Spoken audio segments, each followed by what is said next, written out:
There is no long countdown. There is no back. Now or never, here it comes.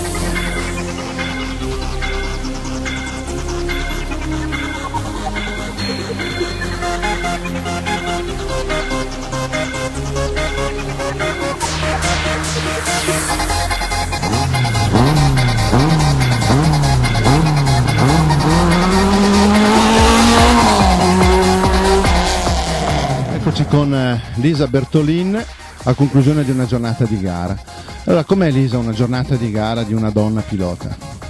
Ma diciamo che non è tanto impegnativa, perché essendo una donna non è che ho il compito di preparare macchine, smontare, caricare, aggiustare. Non ho questo compito, insomma. Devi correre. Io devo solo salire in macchina e partire. Senti, tu sei un po', diciamo, l'emblema di tutte le ragazze che corrono, perché abbiamo visto che ci sono ragazze che corrono nella vostra categoria, qualche volta anche voi correte con gli altri piloti. Ecco, come ti senti a correre? Cioè, soprattutto i tuoi colleghi piloti maschi vi trattano in maniera paritaria oppure c'è qualcosa, vi fanno pesare qualcosa? No, assolutamente. Io non ho mai avuto questa sensazione di diversità, anzi ci guardano quasi con un occhio di riguardo, penso, per quanto mi riguarda. Anche il tuo compagno, il tuo partner corre in macchina, siete in competizione uno con l'altro, come la vivete questa veste duplice di pilota e anche di compagno, di partner di un altro pilota?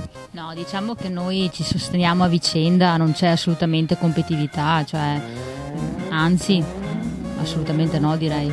C'è un po' la preoccupazione di preservare la macchina in modo che l'altro pilota, visto che correte con la stessa macchina. Questo è un handicap, perché correndo con la stessa macchina bisogna appunto sapere tenersela da conto a vicenda. Io quando corro devo consegnarla a lui e lui altrettanto a me.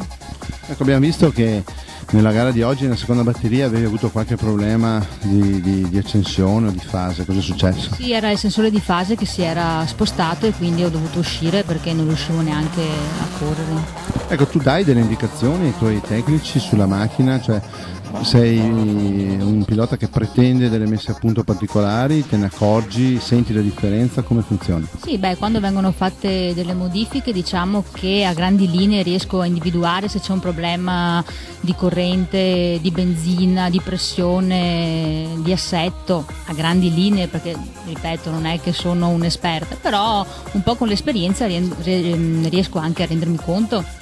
Ecco, perché è così inconsueto vedere una donna che guida? È un problema così di mentalità, che guida come pilota, intendo? A parte la mentalità, ma presumo sia perché non sanno, non conoscono, non riescono a immaginare che una donna possa guidare un'auto da corsa. Ecco, quindi siamo sicuri che a casa molti ci stanno seguendo, molti dei piloti appassionati di motori, ma ci saranno probabilmente anche molte ragazze, molte donne vicine magari o ai loro compagni che guardano la nostra trasmissione. Ecco, che cosa puoi dire a qualche altra ragazza che magari avrebbe un minimo di voglia, cosa deve fare, come può organizzarsi, come si fa a diventare piloti? Oddio, non è che sia una cosa impossibile da fare, nel senso che basterebbe avere una macchina e qualcuno che ti dia una mano comunque a prepararla, perché una cosa basilare devi averla, però non è una cosa così irraggiungibile, cioè si può fare tranquillamente, anche perché poi dà soddisfazione, cioè è una sensazione un po' difficile da descrivere, però si può fare, insomma. Quindi diciamo che forse il consiglio migliore che si può dare è intanto di avvicinarsi magari a un team come il vostro, come ce ne sono tanti altri. Sì, se tu sei appoggiato a un team naturalmente hai un aiuto a 360 gradi, quando vieni da solo naturalmente sì, è un po' più difficile, il team ti aiuta tanto.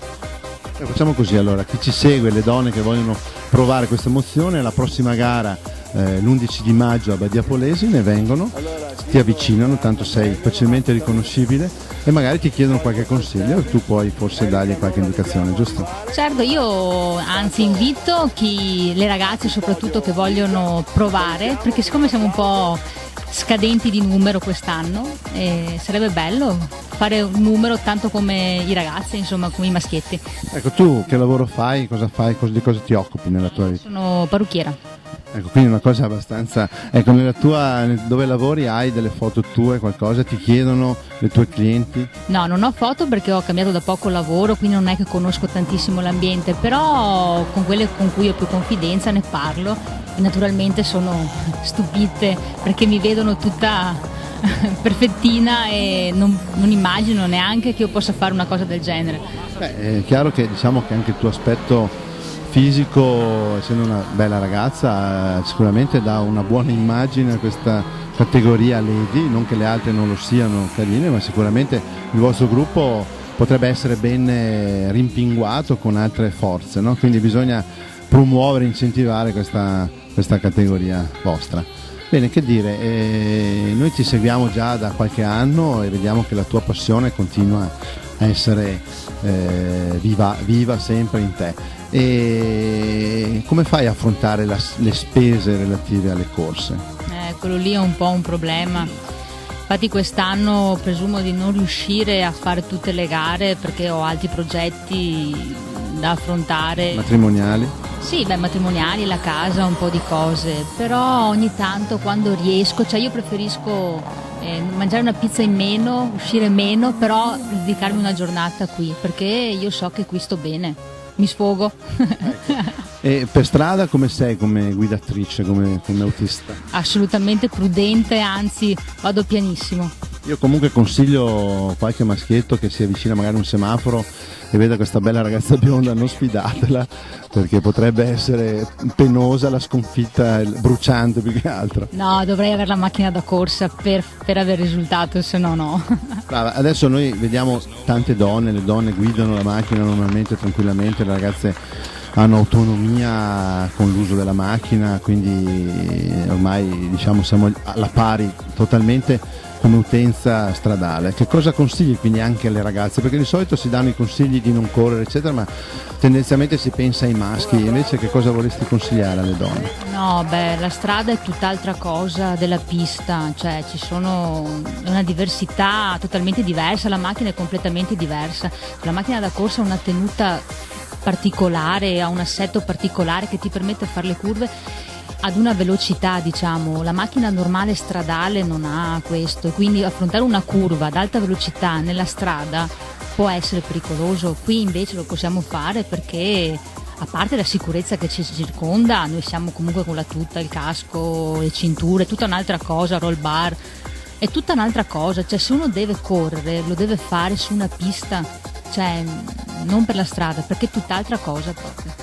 Diciamo che se qualcuno di voi si sente così propenso di provare anche l'emozione, io so che ci sono anche vari team che affittano le macchine a cifre qualche centinaio di euro, insomma, per fare una gara 600-700 euro mi pare, insomma non è che sono cifre improponibili, bisogna farsi la licenza, iscriversi al campionato, quindi se uno vuole proprio togliere soddisfazione magari rinuncia all'ultimo modello di telefonino e magari riesce anche a togliere questa soluzione. Grazie Lisa di questa chiacchierata, in bocca al lupo, ci vediamo durante la stagione, speriamo che tu la possa fare fino in fondo. Spero.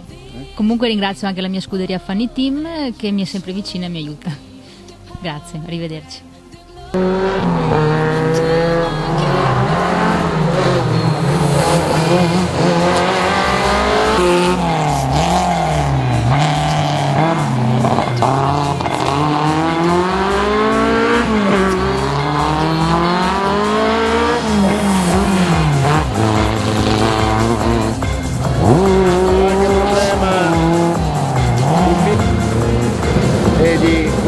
Ritiro e consegna del transponder. Vediamo Lisa, si è già tolta il casco.